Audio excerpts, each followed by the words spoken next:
prosper in this place, Lord God. Ngaway magsamok-samok ka na mo karon.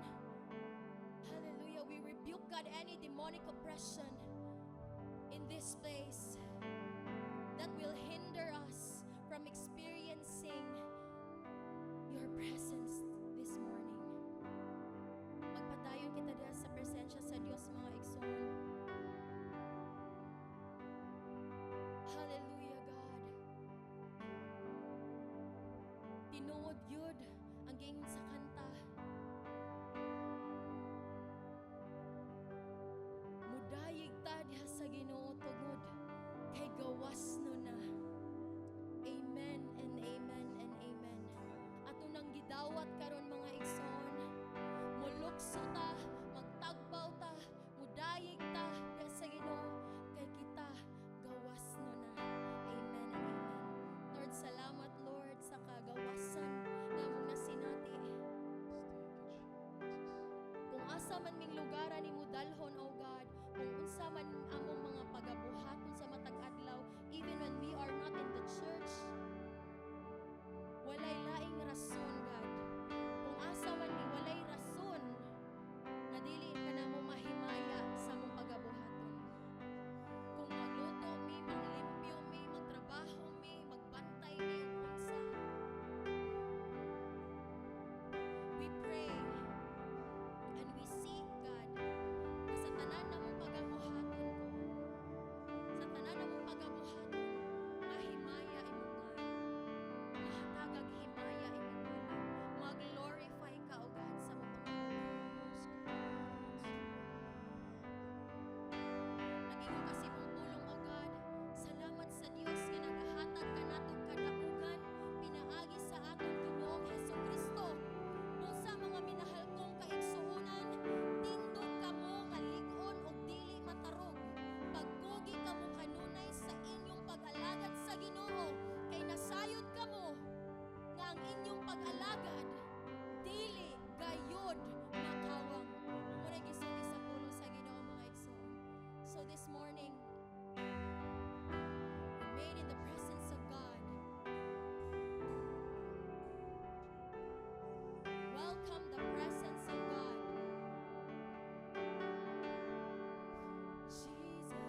Sa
Magpabilin ta sa pagbarog ug atong kuhaan ang atong nga Biblia. Ug ablihan nato kini sa Roma 13:11 hangtod sa 14. Ug dunganan kini nato sa pagbasa. 11, nasayod kamo unsa ng taknaa karon.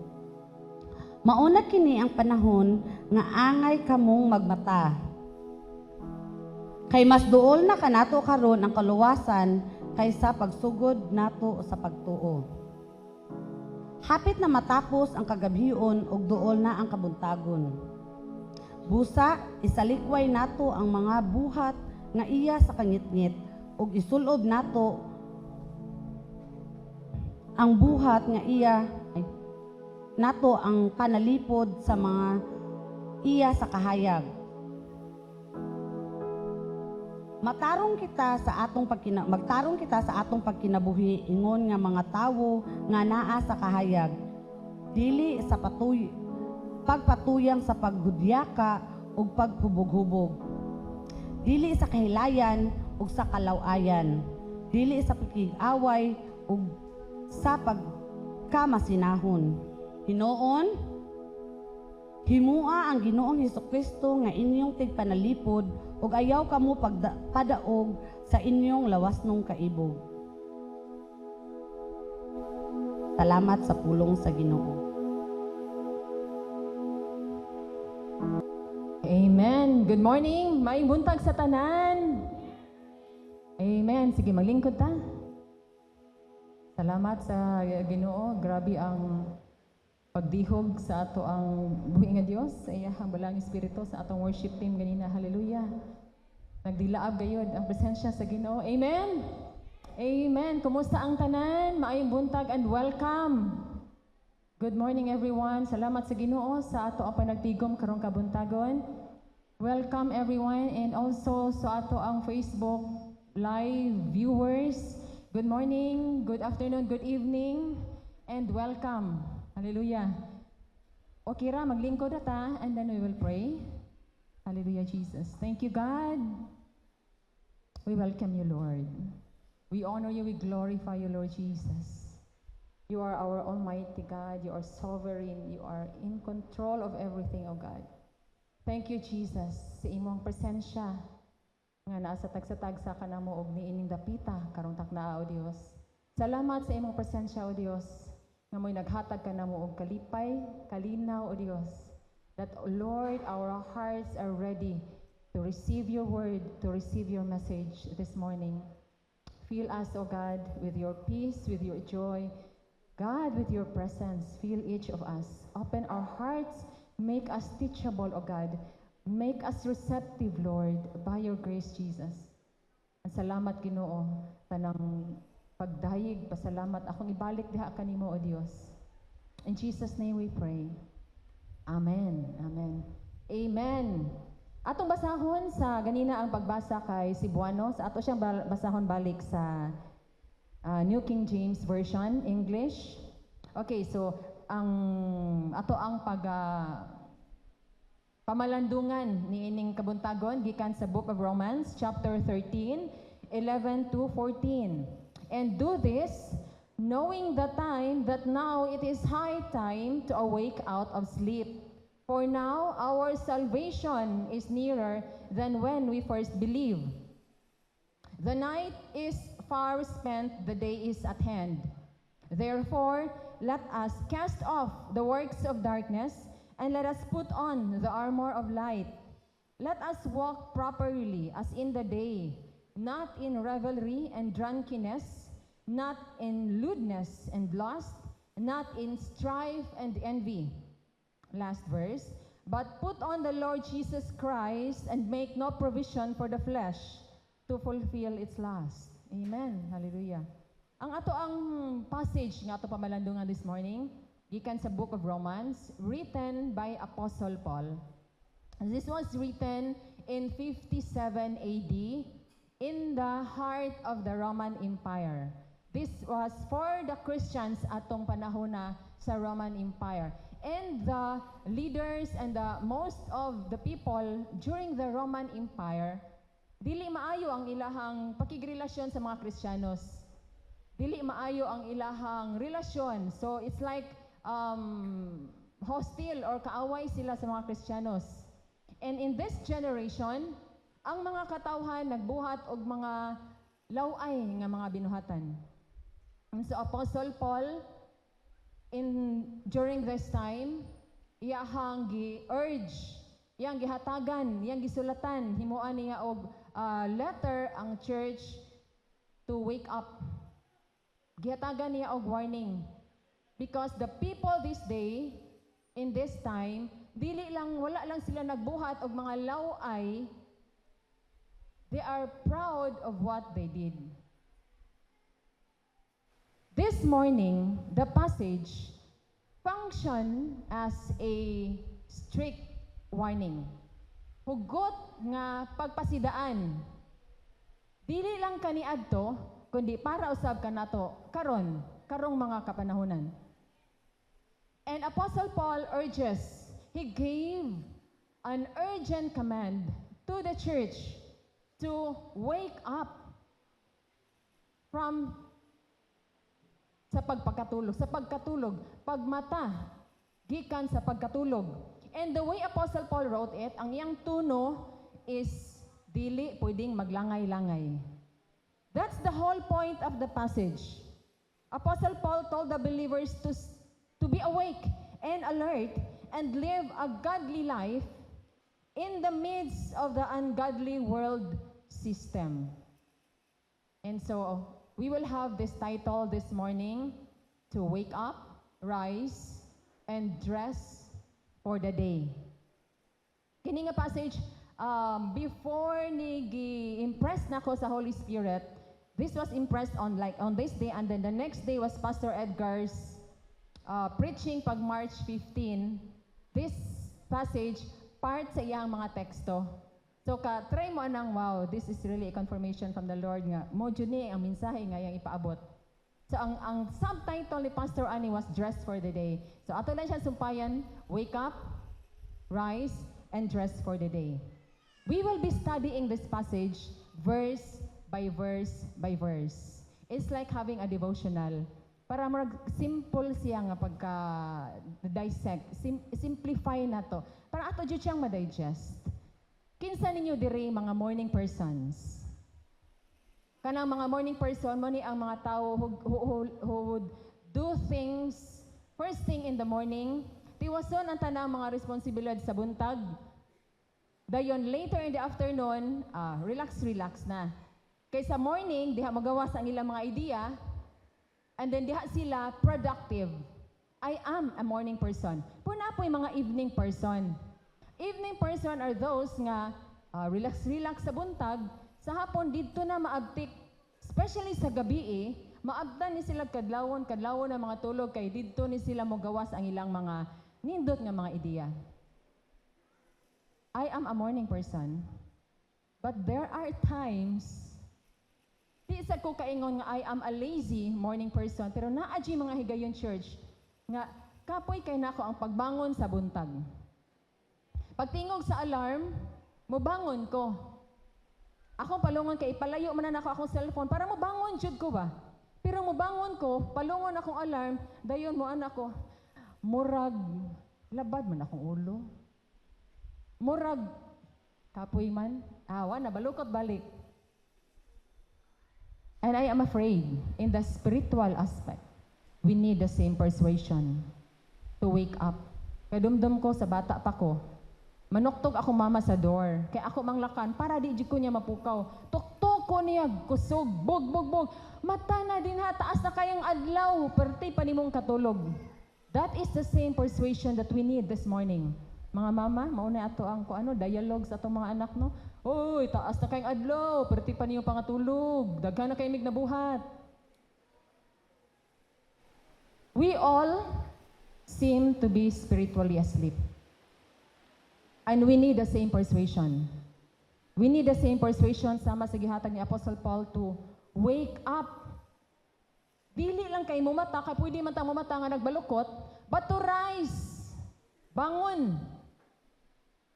Because many claim to be Christians pero wala nagpuyo o Kristiyano ang kinabuhi. Many claim to be Christian yet live a life that is worldly. Paul tells the believers and us this morning that the time for sleeping is over. It's now time to wake up. Let's get up out of bed now. Today, right now. Ngano kahang pamathon man ni Apostle Paul, kato mga katawhan kaniadto. Ngano ginginon niya pagbata na mo sa inyong pagsigig katulog. Atong tan-awon sa 1 Thessalonians chapter 5, 5 to 6. Kamong tanan, kitang tanan. Iya sa kahayag ug iya sa adlaw. Dili kita iya sa gabi o iya sa kangitngit. Busa, dili kita mga tulog sama sa uban kung dili magtukaw ug magmaligdong kita. Okay, so that's the answer. Apostle Paul commanded urgently the church to wake up because we do not belong to the dark. We belong to the kahayag. Kinsa dinhi si kahayag nga maoy tag-iya nato. In John chapter 8 verse 12, si Buano ang nasa slide, ako basahon sa English. Jesus said, I am the light of the world. He who follows me shall not walk in darkness, but have the light of life. That's it. Iya kita sa kahayag. Kinsa man na si kahayag? Jesus claimed, I am the light of the world. So dili ta magpabilin sa kangitngit. Unsa di ay ning kangitngit later ato anang tun-an. Dili ilahi ang panahon karon sa panahon ni Apostle Paul. Naka-notice ba ta? Amen? Dili ilahi. Apostle Paul was concerned about the same thing today sa young generation before. And he concluded this chapter, kaning chapter 13, passage naman nga gamay atong gikuha diri. He concluded it with an earnest challenge. Okay? A challenge for us to wake up and live a godly life in the world that is so ungodly. So let's buckle up because I think we need to hear the same challenge, church. Natay tulo ka punto. Mura bitaw katong Nescafe commercial para kanino ka bumabangon. Karong buntag, para asa ta mo bangon. Bangon ha, dili kay mata lang. Mo bangon jud. The first point, we need to wake up and rise to our imminent salvation. In verses 11 to 12, part lang sa 12, and do this, knowing that now it is high time to awake. High time to awake out of sleep. For now our salvation is nearer than when we first believe. You know how it is when you wake up in the morning. Ako, I usually wake up 4 or 4:30. Kaya alas 6 man akong trabaho. Pag mata nako, pagbangon di ay nako, ngit-ngit pa ang palibot. Pero kabalo kong mupadong og hayag. And I can do one of these two things. Mubangon ko, palungan akong alarm, maligo, mag-andam. Akong hukason ang akong pangkatulog nga sanina and will put on my working clothes. Or, mubangon ko, palungon akong alarm, nya, mubalukot kog balik. Mutikot-kot kog balik. Asa ang masayon? Asa ang masayon, be? Anisay ta, be? Asa ang masayon? Ang matulog og balik. Batot pang daral. True. Bisan ako, masayon ang pagkatulog og balik. Masayon ang pagkanang balukot og balik, nindot pa kayo ay katulog. But if we keep going back to sleep, we will miss doing the things that needs to be done on that hour. And the time is too short to let that happen. That's the point of what Paul is saying here. Our salvation is nearer than when we first believed. And as we all know, ang atong salvation na siya tulo ka stages. It is a holistic work that includes past forgiveness, which is, ang past forgiveness is we are justified. That's justification. The second stage is freedom from sin's power. Mo ni atong gikinabuhi karon, it is a lifelong process of sanctification, being cleansed by the Word of God. And the third is our future restoration in heaven. That is when Christ return and we will meet Him. That's glorification. Muna na siya ang katapusang stage. The day is closer now than it has ever been before. Do you agree? Amen. Baka kung dito si Apostle Paul, kaingon man siya nga, the day is nearer. Kunya, pila ka tuig na ba to ang milabay siyang pagsulat ani? Thousands of years. Kunya, karon na pod, si Ate Bing na ingon, the day is closer now. Mamahimo kong bakakon ani. Ingnon siguro na ako si Lord, balik na kay para di ko mamahimong bakakon. But do we know the time? No. That is why every generation can say it's nearer now because we do not know. It can be later.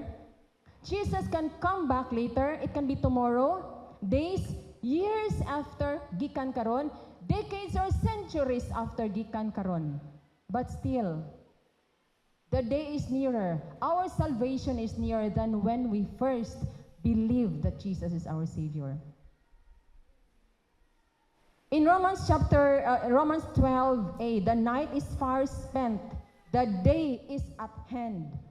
I-compare ni Apostle Paul ang night sa panahon that Jesus was physically absent diri sa kalibutan. So after His ascension, unya, the day is at hand.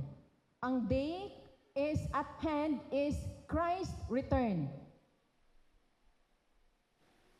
The day is coming. Christ is coming back, and the light of day nga mao'y tag-iyan nato will rise once more. Kung ang panghitabo sa kalibutan ang atong basihanan, we can really say it's nearer now. Sa ako ang madumduman nga mga panghitabo nga murag major jud no, mga kalamidad, bagyo, linog, the COVID-19 pandemic. Nakaabot pa ko sa 2008 global crisis. Pero mas labaw pa ning crisis karon. Pila pa lang ni kabulan. Pila ka pinilo na ang increase sa ato ang fuel. And we all have that fear. But these things will really happen. And it's nearer now than when we first believed. We could stand before our Savior at any moment and answer Him for the quality of our Christian lives. Quality of our Christian lives. Ang dakong pangutana, are we satisfied with where we are spiritually? Are we satisfied with where we are spiritually? Are we ready to meet Jesus sa iyang pagbalik? So, mangmata na ta. Dili ko magpapikpik sa inyong tapad. Pikpik ka ang inyong kagalingon. Mangmata na ta. Mangmata na ta because the sun will be coming up at any time. So let's rise. The first point, para asa ta mo bangon, let's rise for our imminent salvation. Ikaduha, para asa ta mo bangon. Mumata ta and rise to our present responsibilities na atay buhaton. Sa atong pagbangon, hukason nato ato ang pangbalay, mag-andam tagpamahaw, mag-andam tagbalon, suotas ato ang uniform, skwelan or trabaho, then go to the job or go to school, or kung asa ta. Na atay mga responsibilidades. So let's wake up, rise to our present responsibilities. Verses 12b to 13. Apostle Paul lists two of them in this verse. So we have here, therefore let us cast off the works of darkness and let us put on the armor of light. Kining terms nga cast off and put on, gamit siya sa kanang maghukas kas biste o magsulob kag biste. It's on clothing, getting dressed and getting undressed. Kitang mga magtutuo diha ni Kristo. Natay angay hukason ug naa po tay angay isulob sa atong pagbangon. So let us look at these sets of clothing. Gibayset ni siya ni Apostle Paul. Gibayset ni siya sa balaang espiritu through Apostle Paul. Mura bitaw og pen and paper, sock and shoe. So gibay paris ni siya. The clothes to take off. Okay.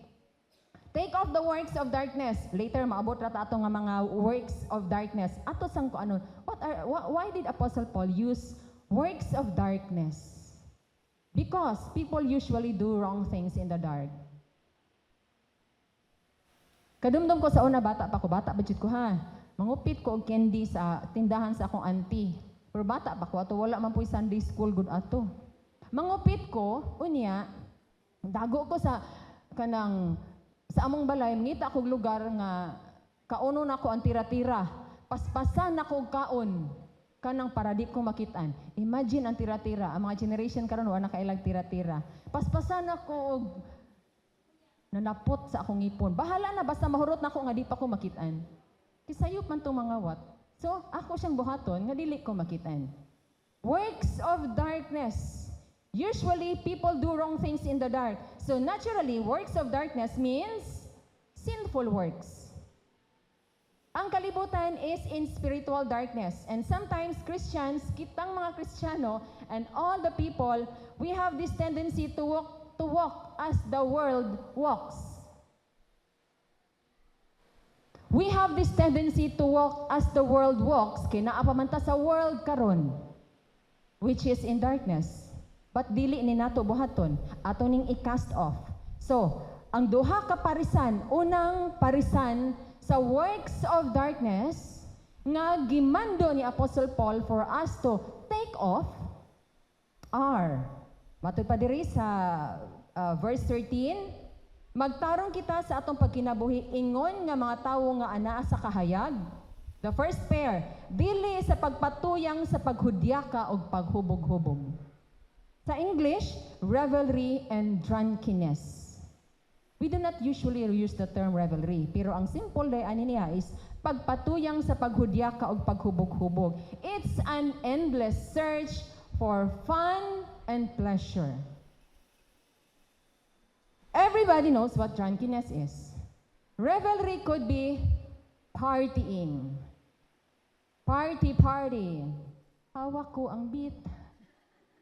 Kadumdum na ko sa mga TikTok, no? Party, fun, pleasure. Nga sa una, pwede nga normal ra, okay ra, tilaw-tilaw lang sa, and then, niabot ang panahon that it consumed you already. Niabot ang panahon that your primary goal in life is to look for fun and pleasure. Entertainment, having fun, having pleasure is not good. Kaya kung wala po tayo fun, unsi tawag sa atua. Boring. Boring man na siya. KJ man na siya. Killjoy. So let's have fun. Pero dili na to abuton sa punto nga muna lang na siya atong pangitaon. That's revelry. Dili lang kay fun ha? Pleasure. Pleasure sa panglawas. Pleasure sa everything nga imong gusto, imong i-search, imong i-pursue. And then, wala nakakabanta, you're putting on the world's clothing with Satan's designer label. Ang sa mga designer labels karon mga Gucci, sila raan naman maka-afford. But, kung padayon taaning entertainment, mga kalingawan, mga pagpatuyang sa paghudyaka, then we are putting on the world's clothing with Satan's designer label. It's works of darkness. Isa na siya sa sabiste nga gusto ni Apostle Paul nga atong tangtangon ug ang paghubog-hubog. Nya sa atong kalingaw, for example, ang mga kalingawan usually nasa weekend. Makadungog lang ko sa akong mga estudyante, ani duta pag weekend bay. Anong lingawa? Muni ang tuno nila mga batanon. Lingawa. Lingaw kisanan. Perti dito tagay dito ala nagbuntagay. Magsige sila hisgot ana Lunes ug Martes. Pag abot sa Huwebes ug Biyernes, mag-look forward na pud sila sa kalingawan na pud karong Sabado ug Domingo. Humala ni si manaham, lingaw-lingaw na sad. They are already consumed with this fun and pleasure. Salamat sa Ginoo nga diri sa ato ang church na atay Wednesday prayer works. Tunga-tunga sa simana, amen? So mga pil na ta. Mga pil na ta sa prayer works kaya tunga-tunga para dili ta makahig sa pagpangita sa paghudyaka. Ikaduhang bisting atong tangtangon. Ikaduhang paris is lewdness and lust. Sa Bisaya pa, Cebuano, kahilayan o kalaw-ayan. Lust, kahilayan, simply refers to illicit sexual relations. Ginadili nga pagpakighilawas. It could mean fornication or premarital sex. Fornication is pagpakiglawas, pagpakighilawas, nga dili pa muminyo.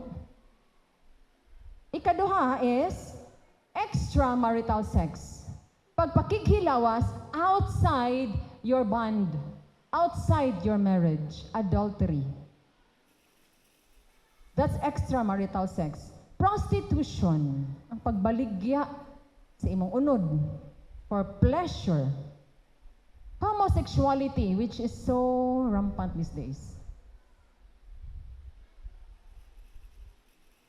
Those are gitawag og lust or the illicit sexual activities.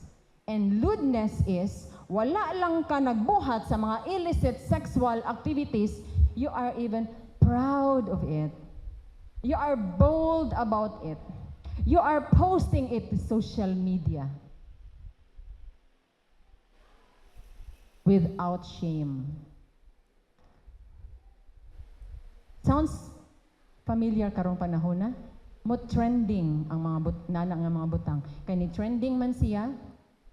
Kano sana ba trending ang usa ka post? Kung daghan ang mo view, kung daghan ang mo follow, and they are being followed. Take note, usa ni siya ka works kining duha ka paris, kahilayan o kalaw-ayan, lewdness and lust are works of darkness, and this is exactly what Paul was speaking. God says they are works of darkness. They are night clothes. Sa atong pagmata ug pagbangon, dili sila angay suoton kundi hukason, and let us wear something nga angay sa adlaw. Wake up, get up, and put them off. Walk in the manner fitting the day.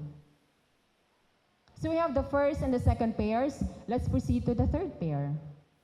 The third pair, strife and envy, or conflict and jealousy.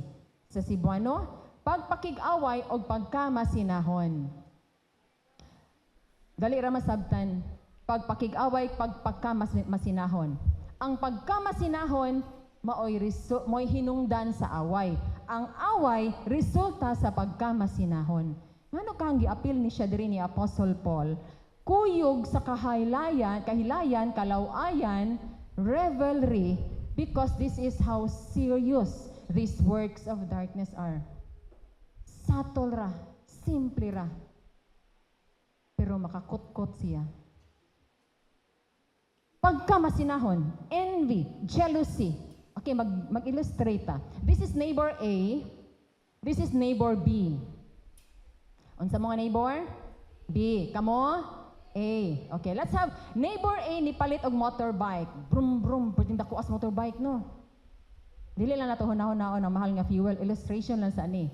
Unya nakabalo si neighbor B ningon, ni palit mag motorbike ang silingan, unsay paliton para mulabaw sa motorbike? Ayaw sa nang helicopter unya nana. Unsa auto sa auto, okay. Dere, motorbike, auto. Hun, nahibalo si neighbor A, nipalit silang auto. Palabuan. Unsay gipalit nila? Nipalit sila og van, dako man. Two-door jud, lapad king van. L3. Nakabalo si neighbor B. Nipalit ang neighbor A og Van, dako kaayo. Unsa ito paliton? Ha? Train? Train kuno ilang paliton bisag wa sila railway. Palabuan na to, River A, palabuan na to.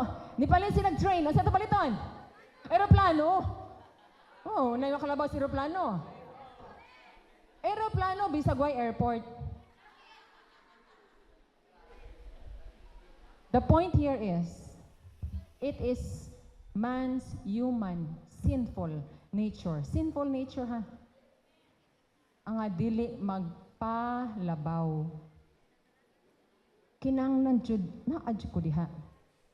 And every time we have that jealousy, every time we have that envy, there will always be conflict because these two twins, and these are works of darkness. Strife and envy are night clothes, and they have no place in the life of a believer. Let's put them off. Hukaso na to. Mao to ang mga tulo ka paris nga ipahukas ni Apostle Paul.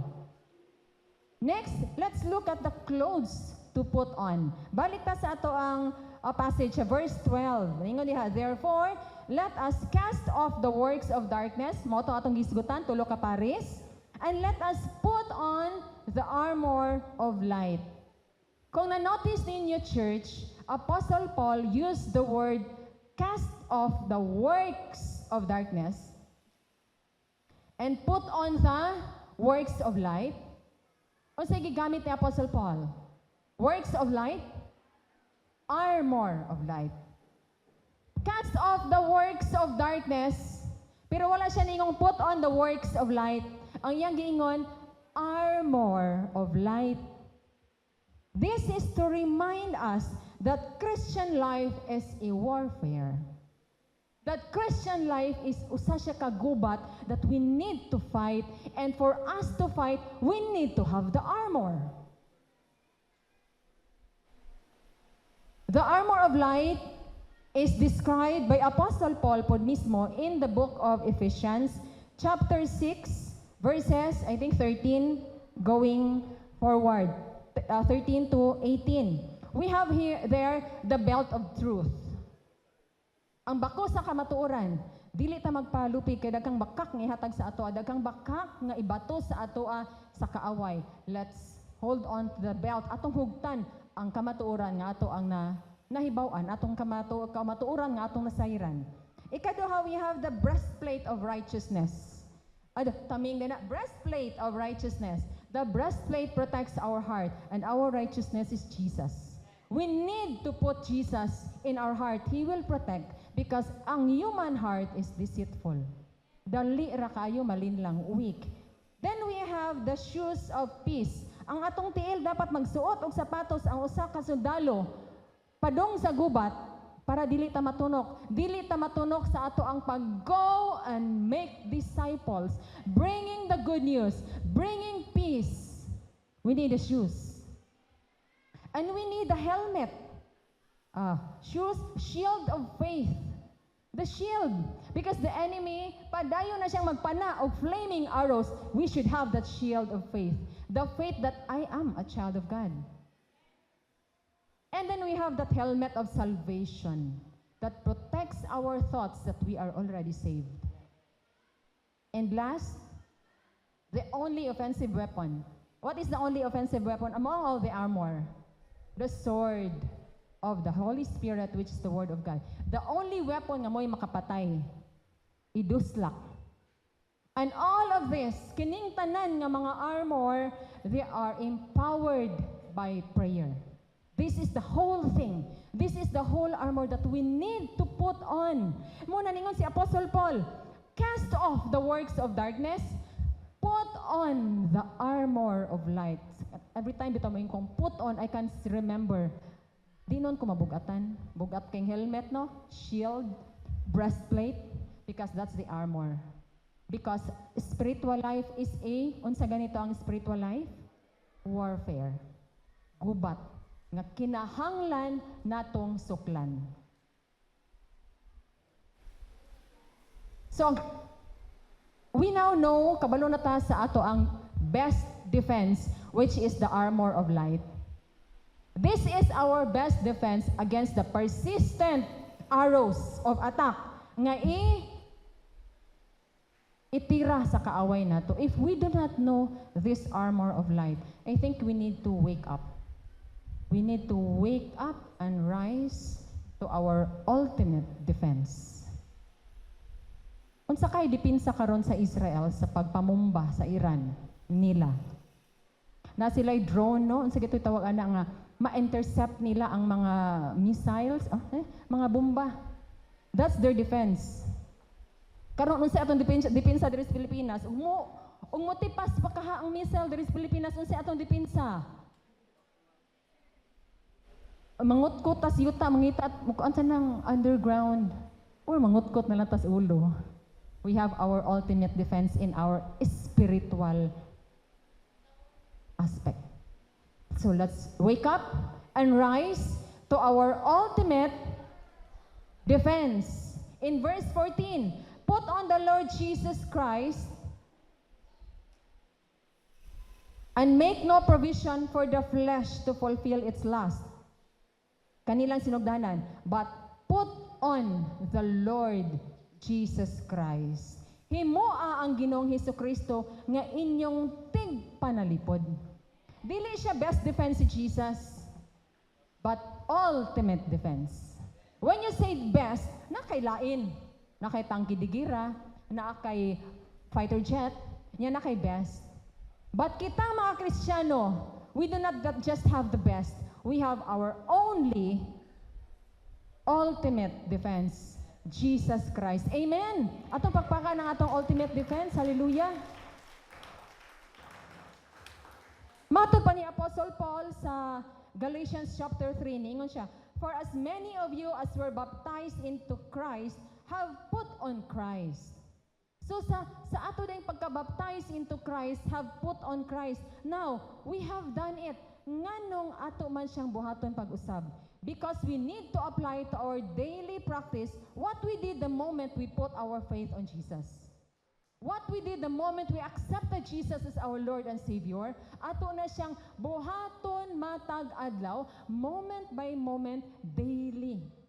Dili lang atong panahon na. We need to remind ourselves daily to put on the Lord Jesus Christ. Sa akong pagmata, every morning, kay alas 6 man among klase, parehami ni Ma'am Joy, alas 4 or alas 4:30, mamata na ko, mangandam. Maghukas ko sa ako ang pangkatulog, maligo, and then I will put on my morning clothes. And since maestra man ko, I will put on my school uniform, teacher. This school uniform covers me the whole day. I will do all my responsibilities base sa kung unsay akong gisuot nga uniform. I teach the students. Nya kung na ako gawa sa school, I am careful of what I do. Because in my school uniform, I represent not myself, I represent DepEd. I represent being a public school teacher. Nay kaysa ni adto kog merkado. Nakita ko og kaning saging mundo. Lami unsa kaning saging mundo. Mahal man iyang baligya nya murag pirat man siya nga saging, murag linghod. So, maunahon ako mohangyo ba ko ani? Nya naka-uniform man ko. Mura sa kog maulaw, ingnon pa niya ako nga, ka maestrang dako hangyo. Balik ko wa na ko ga uniform, hangyo na kog taman-taman. See, because I am wearing my uniform. Every time ato ko mga offices, I'd rather wear my uniform. Kay kung makakita sila, uy si ma'am, ang teacher, unahon na to. Ingon ana ang impact sa atong suoton. How much more if we put on Jesus Christ. Amen. Put on Jesus Christ. This is what Paul was saying. Balik-balikon dyan nato ni. When you get up in the morning, let Him be part of your life. Sama nga ang uniform part sa akong pagtrabaho. And when you go anywhere, represent Him in all that you do. Ako sa akong uniform, I represent DepEd. I do the responsibilities of a public school teacher. Sama ra na sa abide. Put on Christ, abide in Him, or be filled with His Spirit. Be dominated by the Lord Jesus Christ and allow Him to be part of everything we do in our lives. Share every moment with Him. That is our ultimate defense against Satan. Jesus is our ultimate defense against Satan.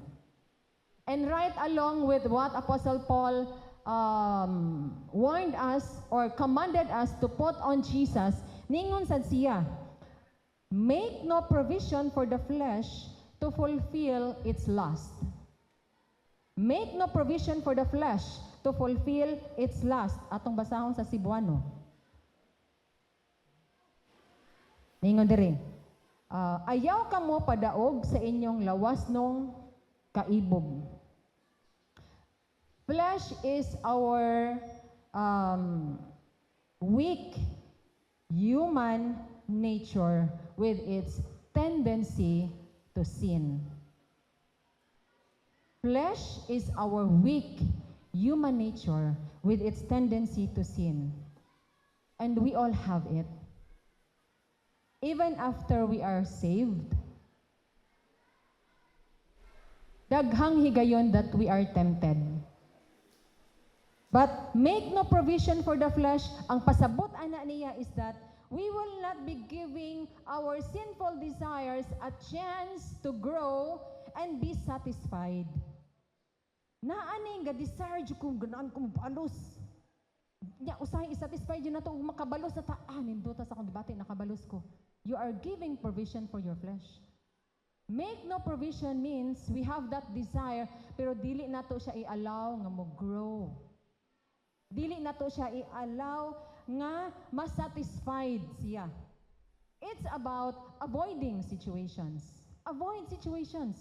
Ako ni dako ko sa amoa, bata pa ko, hantod actually ni college ko, hantod karon. Ako mga uncles, most of them are drunkards. Nagdako ko pamilya nga, daghang manghubog jud. Salamat sa Ginoo nga, gamay na lang sila ron. Kaya nga nangatigulang naman, pero naabag hapon, akong bana sa aksian na every time muli mi dito, lami jud kay nila paghubog-hubog. Nya makadumdum ko sa akong papa before, every time ingnon siya, nga inviteon siya ba? Mainom siya, gamay ra jud kaayo, di man siya, nakakatugon ako.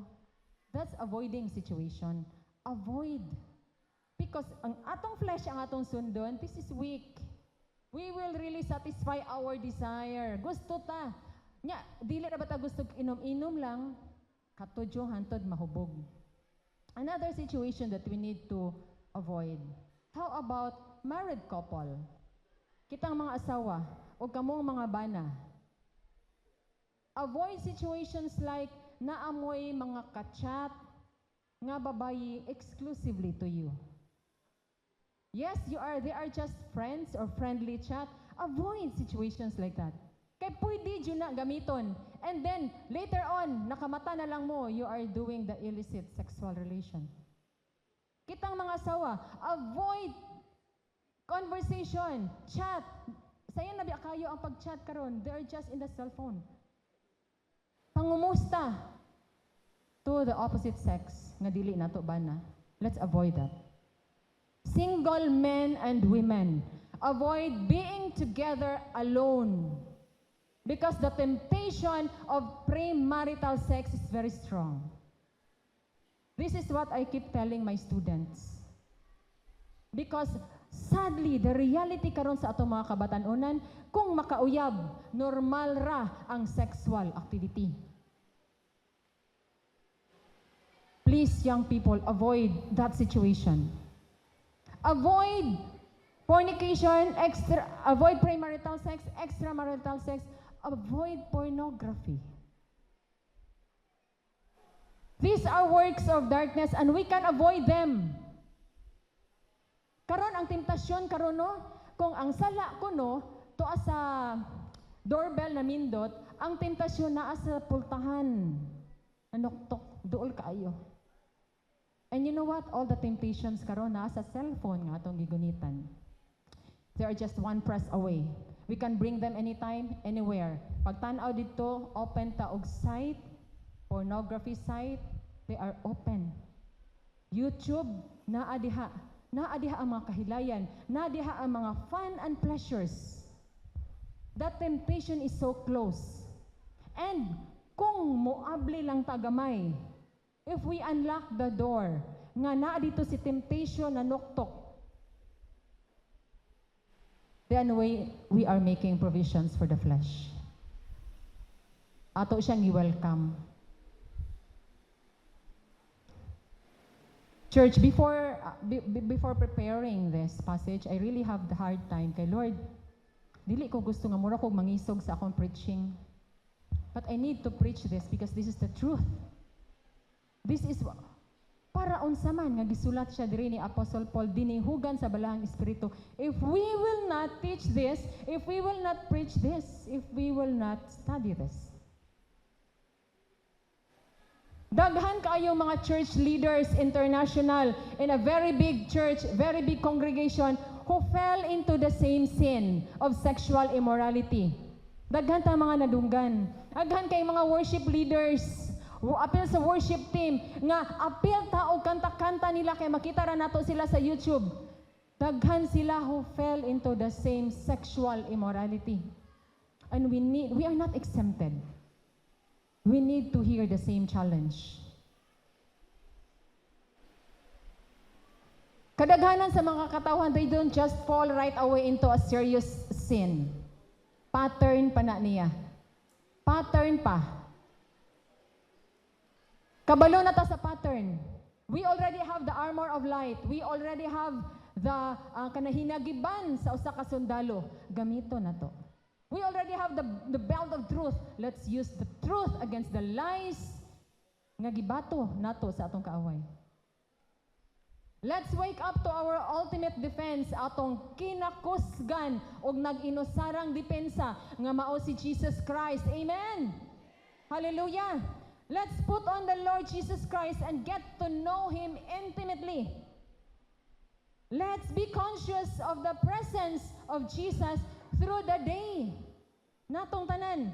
And let's fill our mind with His Word para dili ang atong thoughts mapuno sa mga temptasyon. Or dili na to, dula-dula ang temptasyon sa ato ang huna-huna, unya ato na dayong buhaton. So let's fill our minds with His words. And let's depend consciously on the power of His indwelling Holy Spirit, moment by moment. Next week, karong simana na di ay, the whole Christian community sa atong nasod, we will be remembering Holy Week. We will be remembering the greatest love of all, the death of Jesus on the cross for all of us. Before ta mobiya this morning, atong balunon ang tulo ka butang. First, let us remember that we are in war with sin. Dili ta magpa hinhin. Dili ta magpa weak. Sama sa sundalo, we need to be alert. Let's make sure we have our armor on. Ikaduha, let's remember we do not belong to darkness. We believers are children of light. Amen. Ingna ang imong tapad, you are a child of light. Imong kaugalingon, I am a child of light. I am a child of light. Ikatulo, let us remember, Christ is coming soon. He is coming soon. And He might return anytime. It could be today. So let's wake up. Let's wake up, church. And rise and dress for the day. Let's rise. Let's wake up and rise. Hallelujah. Amen. Are you putting on the Lord Jesus Christ? Are you putting on His armor?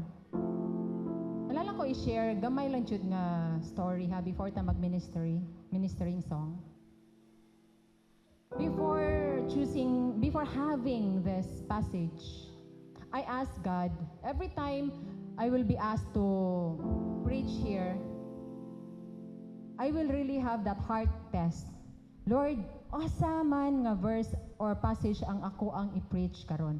And then I will be reading, nya asay naikabug-aton sa akong kasing-kasing din ha, muna ako ang i-preach. But that day sa akong pagpangutana sa Ginoo, wala ako nakita na anak ko, Lord, I'll give it another day.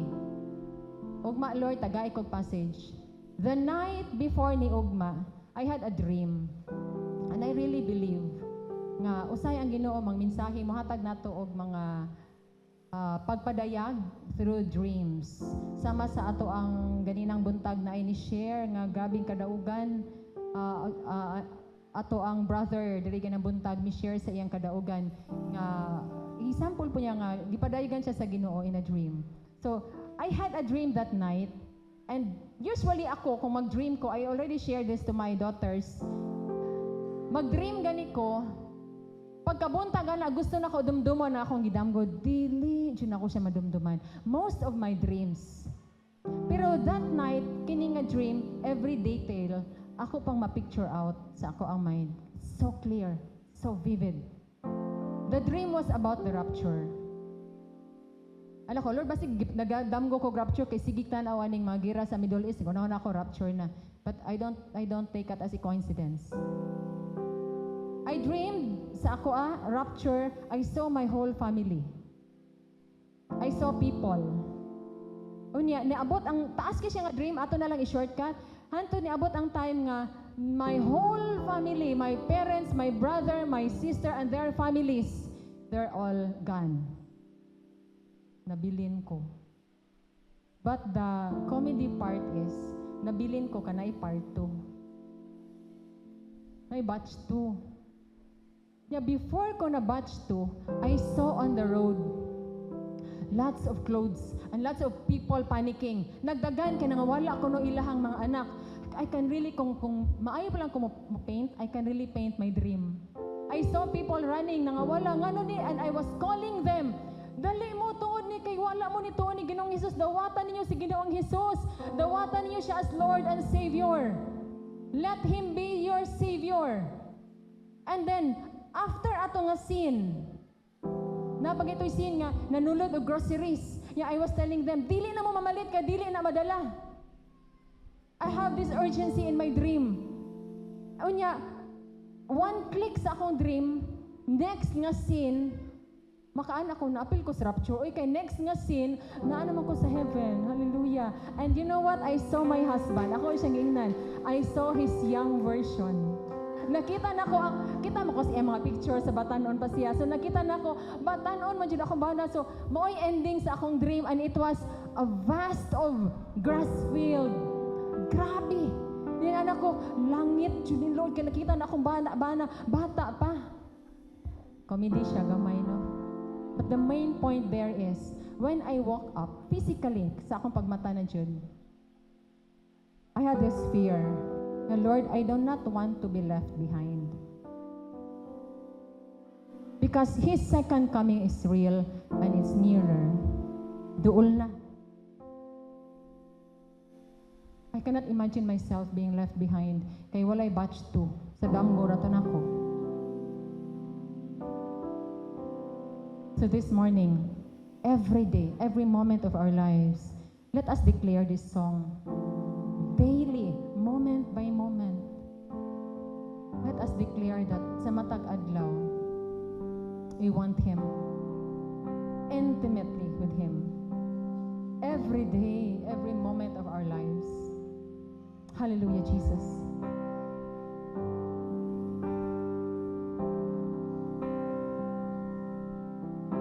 Sa matag adlaw, gusto kong makauban ka. Yes, Lord.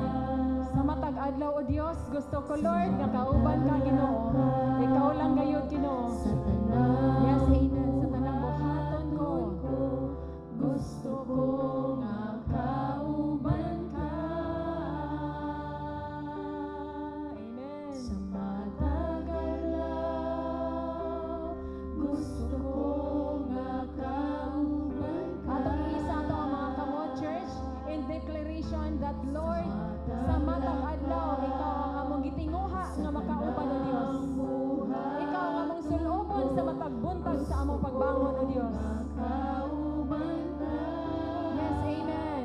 Kay ikaw man, kanunay gitinguha. Hallelujah. Ning akong duhan, ikaw man, ang hangin nga giginhawa. Ikaw ang akong puso, ikaw ang akong gugma, ikaw ang tanan. Kay ikaw man, kanunay gitinguha. Ning akong duhan, ikaw man, ang hangin nga giginhawa. Ikaw ang akong puso, ikaw ang akong gugma, ikaw ang tanan. Kay ikaw man, hallelujah, Jesus. Kanunay gitinguha. Yes, Lord. Ikaw ang among gitinguha. Ikaw ang among gipangandoy, O Dios. Ikaw lang gayud Ginoo sa matag adlaw, O Dios. Ang hangin nga giginhawa. Ikaw ang akong puso, ikaw ang akong gugma. Yes, Lord. Amen, hallelujah. Ikaw ang tanan.